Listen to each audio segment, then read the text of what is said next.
como este. Está con nosotros el internacionalista Miguel Ángel Rodríguez Mackey. Buenos días, Miguel Ángel. Nos reencontramos desde el año pasado. Es cierto.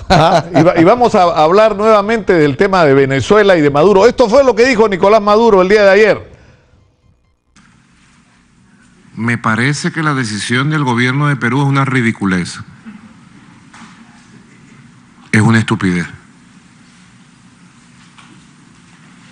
Creo que se le mete en la cabeza la prepotencia, la arrogancia, el racismo, el desprecio antibolivariano que ha tenido la oligarquía peruana toda la vida contra Venezuela. No tiene ningún efecto, es una estupidez. Ellos son un gran poder, un imperio, el virreinato del Perú, y prohíbe la entrada en su país de tales personas. Es una mentalidad imperialista. Venezuela no está para hacer muros y América Latina no está para prohibir la entrada de nadie ni hacer muros, está para dialogar, para que podamos circular libremente por nuestros países, para que podamos compartir, para que podamos entendernos en las diferencias que tenemos. Si el presidente del Perú, que no me sé el nombre del presidente del Perú, no sé cómo se llama. ¿Cómo? Vizcaya. Vizcurra. No sé cómo se llama, ni cómo llegó a ser presidente del Perú, no lo conozco. Me ha enviado mensajes con alguna gente que respeta a Venezuela, pero bueno, él heredó unas cadenas. Él está encadenado a la política de los Estados Unidos, de la Cancillería peruana. Si el presidente del Perú quisiera algún día conocer algo de Venezuela, debería haberme llamado. Y con las diferencias ideológicas que tuviéramos, él en la derecha y yo, revolucionario, bolivariano, pudiéramos haber establecido un diálogo. Pero no, ellos quieren imponerse. Y entonces se les sale por todos lados la arrogancia, la prepotencia, el desprecio, el racismo. Es una ridiculez lo que han hecho. Próxima pregunta. Bien duro Nicolás Maduro, ¿no? Ahora, bien dura también la decisión del Grupo de Lima en el sentido de desconocer el mandato que juramenta hoy, ¿no es cierto?, ante el Tribunal de Tribunal de Justicia. El Tribunal de Justicia, Suprema de Justicia. ¿No? Ahí es donde debería juramentar, inaugurando su mandato. Además, raro, ¿no? Porque nunca se juramenta ante un tribunal, sino ante un parlamento, que es el soberano, que es el pueblo. Claro. Y como sabes, la Asamblea Nacional ha sido defenestrada por el propio Nicolás Maduro, la ha vituperado e impuso otra, que es la Asamblea Constituyente, hecha a su medida para lo que él ha querido. Entonces, y además, mira, si él hubiera querido juramentar, entre comillas, como lo hace un jefe de Estado, lo hubiera hecho ante esa Asamblea Constituyente. Como sabe que es una Asamblea Constituyente que no tiene piso, entonces lo hace ante un tribunal, que son los magistrados máximos de Venezuela. Pero volvamos, es duro lo que ha dicho, pero lo que ha hecho el Grupo de Lima, a mi juicio, es realista. Nicolás, nadie puede exonerarse de mirar todo lo que ha pasado en Venezuela, aquí lo hemos comentado contigo, unas elecciones absolutamente irregulares, sin observadores internacionales, sin presencia de la oposición, de las fuerzas vivas del país.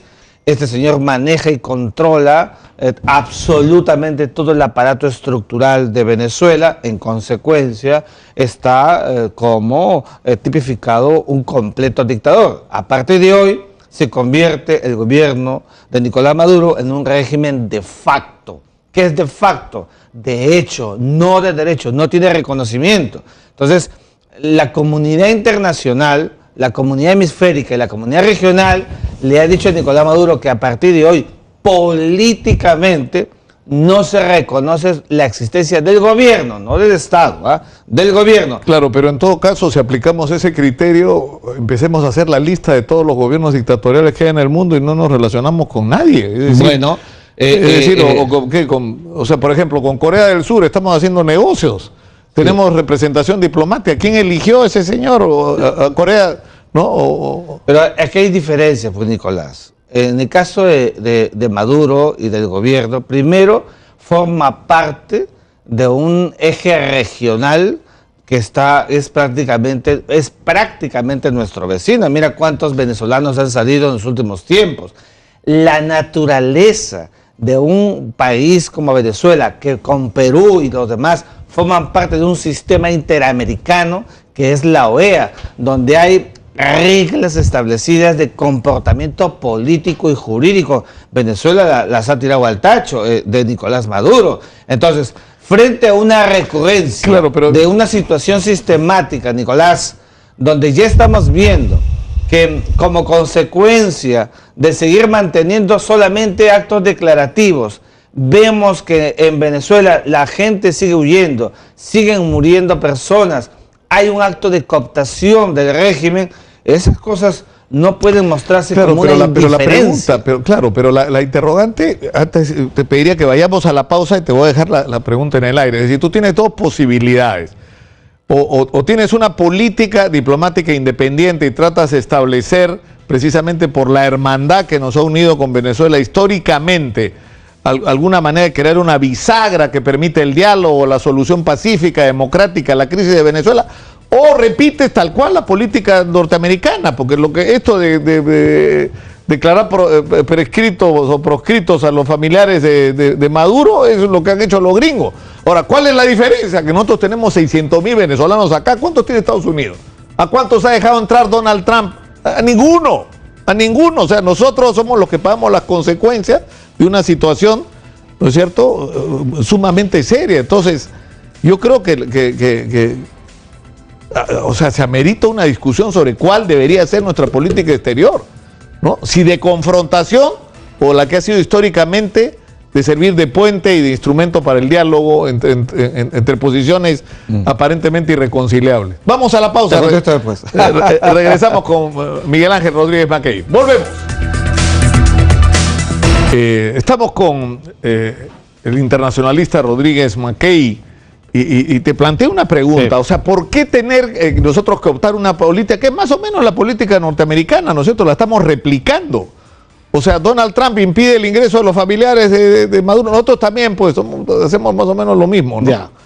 Mira, Nicolás, tú sabes, yo he sido siempre muy crítico de Torre Tagle, de la Cancillería, en el tema de la Haya, en otros más. Y tenemos que hacer reconocimientos. Mira, antes, durante el gobierno de Humala, cero política exterior sobre Venezuela, cero. Decía, ¿qué pasa? No se dice nada, sigue habiendo violación de derechos humanos, Nicolás Maduro hace los entrampamientos que hemos visto y no hay nada. Ahora pasa exactamente lo contrario. Es más, durante el gobierno de Pedro Pablo Kuczynski algo se hizo. Ahora se está hablando, incluso se rumoreó el tema del rompimiento de relaciones diplomáticas, que yo lo he venido diciendo siempre. A mí me decían, oiga, doctor Rodríguez Mackey, usted es muy radical. No soy radical, soy realista, realismo político. Y entonces, claro, vemos que como se están adoptando medidas frente a una Venezuela, Nicolás, donde por la consecución del gobierno de Nicolás Maduro vamos a ver ahora que 4 millones, ya se ha hecho el cálculo, las Naciones Unidas lo acaba de hacer, 4 millones de venezolanos van a salir en los próximos 2-3 años del país. ¿Te imaginas eso? Es decir, prácticamente el país se va a despoblar porque la gran cantidad de jóvenes, que es lo que más tiene Venezuela, siguen saliendo en grandes oleadas. Frente a una situación como esta, Nicolás, lo que no puede pasar es la indiferencia, lo hemos dicho siempre. Entonces, como lo digo en la entrevista que hoy día me hace Correo, hay que optar por lo que corresponde al realismo político, porque Nicolás Maduro, mientras esté apoyado por los militares, no va a dejar el poder, no va a haber transición, no va a haber traspaso. Pero el tema es que la responsabilidad de resolver esa situación es de los propios venezolanos. Bueno, pero ¿cómo lo van a hacer? O sea, si Nicolás Maduro, yo estuve 6 días en Venezuela buscando infructuosamente una entrevista con Nicolás Maduro. Además, estuve sentado en una sala del Palacio de Miraflores con el micro puesto, la cámara instalada. No llegó el señor Maduro porque no quería una entrevista. Hasta ahora no entendí por qué, ¿no? Pero hablé con mucha gente en Venezuela y yo tengo la percepción de que una de las razones de que Nicolás Maduro esté donde está es lo mal que ha actuado la oposición venezolana, lo incapaz que ha sido de formular una sola alternativa. Es decir, en la última elección, por ejemplo, hubo quienes decían no hay que ir. hubo quienes llamaban a no votar, hubo quienes participaron como candidatos. Hubo por lo menos 2 candidatos de la oposición que fueron a esa elección, después se arrepintieron, ¿no? Después, pero la legitimaron con su participación. Mira, Nicolás. Entonces, ahí hay un asunto que no podemos lamentablemente resolver nosotros. Lo que estamos pagando son las consecuencias de la crisis venezolana. Tenemos 600,000 venezolanos en Perú. Mira, así como tú, yo he caminado por las calles de Caracas. Hemos visitado los lugares más recónditos de Caracas, difíciles, agrestes, peligrosos de Caracas. ¿Ah? Cuando éramos observadores internacionales, hemos estado 10 días en Caracas buscando y auscultando y conversando como tú con la gente. Y en ese momento que la Asamblea Nacional, me acuerdo mucho, había ganado el 6 de diciembre de 2015, surgió una suerte de emoción colectiva por lo que podría significar un cambio. Yo tengo contacto con muchas de esas personas. La frustración es cada vez mayor. La frustración es cada vez ha cundido en mayor forma. Lo que estamos viendo aquí, Nicolás, es que Nicolás Maduro va a seguir pertrechado en el poder. Frente a ello, no se puede ser indiferente. Tenemos que tomar acciones. Estoy de acuerdo contigo. Esto no lo va a resolver la comunidad internacional, sino solamente los propios venezolanos. Pero ¿y entonces qué vamos a estar? De brazos cruzados. Lo que tiene que hacer la comunidad internacional es presionar, pues, porque los únicos que van a lograr que Nicolás Maduro deje el poder es el propio militarismo, que va a tener que hacer lo que ha pasado en la historia. Al final van a voltear la torta, van a mirarse mutuamente y decir, vale la pena seguir sosteniendo un régimen como este. Claro, resulta una paradoja, pero lo que, digamos, la democracia mundial le pide a los militares venezolanos que den un golpe de Estado. O sea, bueno, es una paradoja. Mira, se calcula que los verdaderos cuadros venezolanos que están cooptados llegan a 250 que están detenidos. Hay muchas bases democráticas venezolanas del militarismo. Y la cúpula no pasan de 15 o 20. Que son los que, como en todo sistema militar, dominan y ejecutan acciones coactivas. Pero el problema es por qué no se produce ese clic que debería producirse. Yo te pediría a Miguel Ángel que vayamos un momentito con César Zúñiga, que está precisamente con parte de la comunidad de venezolanos que están en este momento en el Perú. Adelante, por favor. Gracias, Nicolás. Así es, información en vivo desde el distrito de Breña. Son alrededor de 650,000 venezolanos los que se encuentran en nuestro país y cerca del 80% de ellos, según reporte de migraciones, ingresó durante el 2018. Estamos en los exteriores precisamente de esta entidad para hablar con alguno de ellos, pues el día de hoy Nicolás Maduro juramenta por 6 años más en medio de la crisis política, social y económica que afecta a este país. Señora, bienvenida, exitosa. ¿Cuál es su opinión respecto a la juramentación hoy día de Nicolás Maduro? No estoy de acuerdo con esa juramentación porque nosotros tenemos una Asamblea Nacional que no reconoce ese presidente. Ese presidente fue ilegal en unas elecciones ilegales, porque eso fue con trampas que él ganó, con su acomodación, con su CNE tramposo. No estamos de acuerdo con eso. ¿Cómo es la situación de su familia ahí en Venezuela? ¿Ha podido hablar con ellos? La situación se agrava cada vez más, según lo que me comentaba. Sí, la mayoría. Yo tengo 3 hijos y los cuales 2 están en Colombia y 1 en Argentina porque no aguantaban la situación allá en Venezuela porque allá prácticamente nos estábamos muriendo de hambre. No se puede, los pasajes, el efectivo, nada. Eso es inaguantable. Ahorita mi mamá está allá y bueno, y nosotros lo que podemos le mandamos, pero es inaguantable. Y vamos a seguir hablando con otra ciudadana venezolana también que ha llegado hasta este lugar. Señora, usted me indica que también en este caso la situación se agrava. Vamos a hablar con una persona.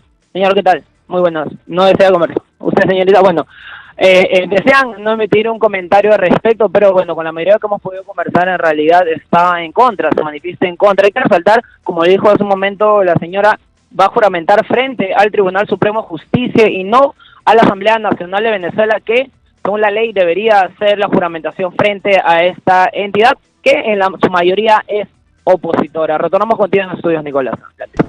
Bueno, muchas gracias, César. Pero ¿qué nos hacemos, Miguel Ángel, con toda esta situación? Es decir, tú dices, está bien la política promovida por el Perú a través del Grupo de Lima de desconocer al gobierno de Nicolás Maduro. ¿Para qué? Para aislar al gobierno de Nicolás Maduro. Pero ¿qué efecto práctico real puede tener eso? Bueno, fíjate. Porque él ha amenazado, además, no entendí en qué puede consistir esa amenaza. No, bueno, que va a romper relaciones con el Perú. Pero claro, yo creo que lo va a hacer porque dice, las más urgentes y crudas medidas.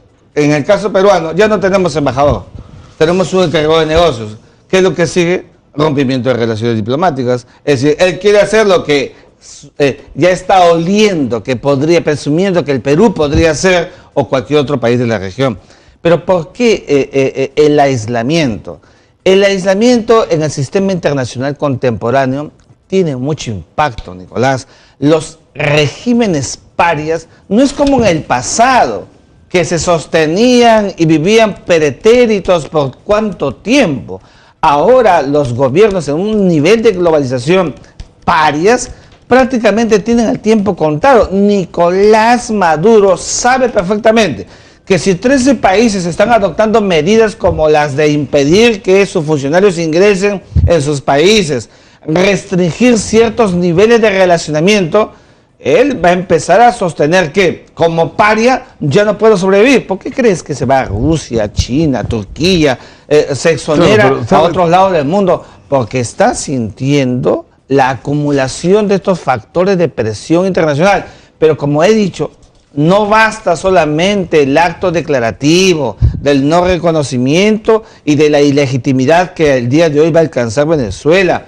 Hay que lograr que, para que no veamos hacia adelante 6 años más de qué, de gente que sigue saliendo, familias fracturadas como las que acabamos de escuchar, la tristeza social de un pueblo sin aspiraciones, hay que asumir acciones. Rompimiento de relaciones diplomáticas ya no es nada del escándalo. Con Venezuela, ¿qué tenemos? ¿Qué vamos a perder? Nada, Nicolás. Se salió del grupo de la comunidad andina, se ha desaforado de cuanto concierto internacional hay. No es un ejemplo de nada. Nicaragua constituye las dos grandes verrugas del continente. Tenemos que tomar acciones. La política internacional exige que los países no estén de brazos cruzados. Ya acabó esos tiempos de la retórica, Nicolás. Hay que asumir una acción concreta y creo que esa acción concreta para presionar internacionalmente será justamente volcar a una Venezuela de Nicolás Maduro paria. Frente a ello, internamente, repito, se van a mirar a la cara otra vez los militares y van a hacer lo que ha pasado en la historia universal. Van a acabar con el gobierno, si acaso acabara bien, porque lo más probable es que, como está Nicolás Maduro, o termina como Benito Mussolini o termina como Muammar Gaddafi. Miguel Ángel Rodríguez Baquey ha estado con nosotros. Muchas gracias. Gracias a ti, Nicolás. Muchas gracias. Vamos a conversar ahora